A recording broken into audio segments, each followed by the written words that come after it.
105.7 Light FM, them red, hot chili peppers there. Is the market hot this morning? Well, let's find out. Advisory services offered through Second Half Financial Partners, LLC, an SEC-registered investment advisor. The opinions voiced and information provided in this material are for general informational purposes only and are not intended to provide specific advice or recommendations for any individual. To determine which investments are appropriate for you, please consult with a financial advisor. Second Half Financial Partners, LLC does not provide tax or legal advice. Please consult your tax or legal advisor regarding your particular situation. And hello there, it's time to check in on money, and the legal beagle means that we got Phillip Statler from Statler Financial Services on the line, ready to flesh out what the Sam Hill is going on. Boy, yesterday ended up being just an absolute barrel of monkeys, wasn't it, Phillip? Well, it was, Dave. It was, man, we just cannot buy a break here, it seems like. Every time Trump seems to say that word tariff, the markets just come crashing down. Last week was not a good week. At the future rates right now, Dave, actually, we are negative for 2025. And that's not something you want to hear. Yeah, when we say barrel of monkeys, and the monkeys were hacked off yesterday. Dow ended up falling down by almost 650 points yesterday. Number one, we got the ISM Manufacturing Index, showed that U.S. output in the manufacturing sector was much lower than they expected. You saw a construction spending number that was off, and then the Atlanta Federal Reserve Bank put out a projection that we were going to be looking at up to maybe even a 3% drop in the GDP growth during the first quarter when they start guessing at that. Heck, we haven't even gotten the third guesstimate on the fourth quarter yet, and we got one of our Federal Reserve banks saying we're going to shrink like a well, I've got all kinds of analogies for that, but it's extreme shrinkage during the first quarter. That just put everybody in a foul humor, and then Trump actually did put the tariffs on at the end of the day yesterday, and 650 on the Dow might actually be a high point for a little while, huh? Yeah, and that was the best of the indexes, right? Being down 650. The S&P 500 was down 1.75%. That's almost $105. The NASDAQ, even worse than that, down $497, 2.65%. And then to beat that one, Dave, the Russell 2000, down 2.81%, $61. It was a ugly day yesterday. About the only people that made money were ones that bought the VIX, I'd imagine, right? Probably so. And let's add this one in, Dave, because I saw a blotter that the Bitcoin is back down to about where it was when Mr. Trump was elected president. I think it's at $83,000 today. That's down another 2.8% this morning. Now, that honestly kind of surprises me after President Trump announced that he wanted to start a Bitcoin reserve the other day.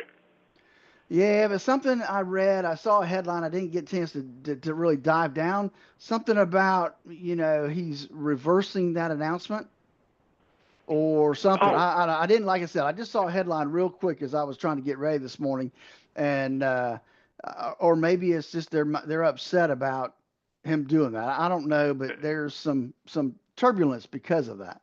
And it's whether you agree with him or disagree with him, politics doesn't really have a place in this, because I've always said money can make money no matter what the politics are. But the news cycle has ceased to be a daily news cycle or even a 24-hour news cycle. It's basically 24/7, 365 now. Something can change at 2 in the morning. By the minute, right? By the minute, yeah, exactly. It can change. Yeah, I mean, one of Trump's advisors was saying that the strategy for the beginning of the administration was to flood the zone with news, and by gosh, he's succeeding after that without any doubt whatsoever. Bottom line is, 2 weeks ago, we're talking negative for the year. 2 weeks ago, the S&P 500 closed at a record high. We closed the Monday session down 4.8% from that record high. A little volatility is not necessarily a good thing when the momentum is downward, is it? No, it's not. It's been a rough February, and the March is definitely not off to a good start with all the tariffs and all the things coming about. The fear, Dave, is that those tariffs, and rightly so, are going to cause inflation. And Trump really hasn't put anything out there to say, how are we going to deal with that inflation? Other than obviously he wants free money, but that's I disagree with him there too because that's definitely not the way that we need to do it because that'll just escalate inflation down the road. So, he's got a lot to deal with, and I know he's a guy that likes to, puff up and basically, put his marbles on the table and say this is what we're going to do until you cave. We'll just have to see how fast they cave, I guess. And he does have a habit of spitballing in advance. I mean, we were talking about basically the tariffs going on board on like the 21st of the 21st of January, the day after the inauguration. We put them off this much time, so there was some doubt yesterday that this was actually going to happen. And when it became imminent at midnight, oh yeah, we're really going to do this junk. Something I was saying yesterday too. It always helps to remember that yes, it is not unreasonable to expect tariffs to provide a bump upward on prices and hence inflation. But we got to look back 4.5, 5 years ago when we had that ill-fated trade war with China and we had tariffs there. Our inflation rate did not go up that much. The partners that we trade with, that we impose the tariffs on, very often absorb a good part of that. Now, that doesn't mean it's going to happen now, but it isn't a guaranteed slam dunk that a 25% tariff on Canadian goods coming into the country is going to result in a 25% price increase. Yes, it could, but it ain't necessarily always going to happen because it didn't necessarily happen with China in his first term. Well, that's true. I mean, it is just one of those things that makes you concerned about what could Yep. happen. I will say this, though, there is one of the companies that put out a little blurb, Illumina, which is a biotech company, is falling this morning because China, in their retaliatory move, has banned the import of their gene sequencer. And so, it's not always a tariff. Sometimes there's a total ban. And so And there's very often they're And getting the hit by political that. the political tit for tat is going to be interesting to watch in the process. China did exactly the same thing they did during our last Trump trade war with China. They banned the bulk of our agricultural goods going into their marketplace. Well, that's not good for our farmers, but it's also not necessarily good for China with a problem with deflation because now they're stuck putting more of their resources into the agricultural economy over there in order to make up for the goods that they've been importing from us. And they've got 2 consistent years of deflation issues, which you and I have talked about for a long time, that when there's the risk of that in our economy, that makes everybody's hair stand on end. Well, they've got 2 years of a problem that scares the living crud out of us. It's a different playing field than it was last time as well on the tariff front, at the very least with the Far East. Well, that's true. And in the crosshairs is Europe, right? Because he's talking about, doing retaliatory type of tariffs against countries in over in Europe because, he tit for tat. He wants to make sure that we are getting treated fairly in the world economy. And European markets, when we get to them, are not the least bit impressed this morning, halfway through their trading day.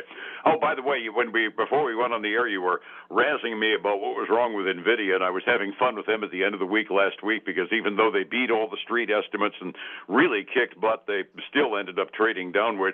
One more problem with our dear friends at NVIDIA, they were down 7.5% yesterday, not even related to the tariffs and the rest. It seems that Singapore said it's thinking that maybe some servers shipped to Malaysia containing chips that NVIDIA makes and were banned from China ended up getting smuggled into the mainland. So NVIDIA is now looking at, oh my gosh, maybe we're in trouble with our own government. So they fell another 7.5% yesterday. I think they're now at a 5-year low.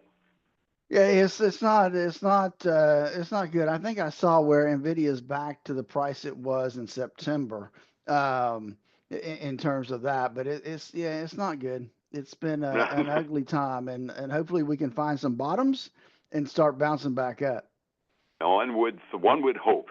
It's a very quiet day on the government data dump. Heaven knows the news cycle did a good enough job in terms of giving us something to talk about this morning. But it's going to be a busy week. We're going to start hearing from the employment front tomorrow with the ADP private employment estimate. We're going to get the first-time jobless claims on Thursday, and then on Friday, that I always say the ostensive, fictitious federal unemployment rate along with the jobs added figures. So we got a lot of market mover stuff going on today, don't we? We really do. And then we've got some reports that have come out too, like Target. Yes, Target how'd they do? really not a bad quarter for them. They earned $2.41 versus $2.26 expected. Revenue ahead of expectations as well. Now, the management did warn that the first quarter of 2025 that they're going to see some year-over-year profit pressure, and they use the word meaningful. I don't know what that means, but definitely they're looking at possibly some pressure. They're trading down 4% this morning before we get going.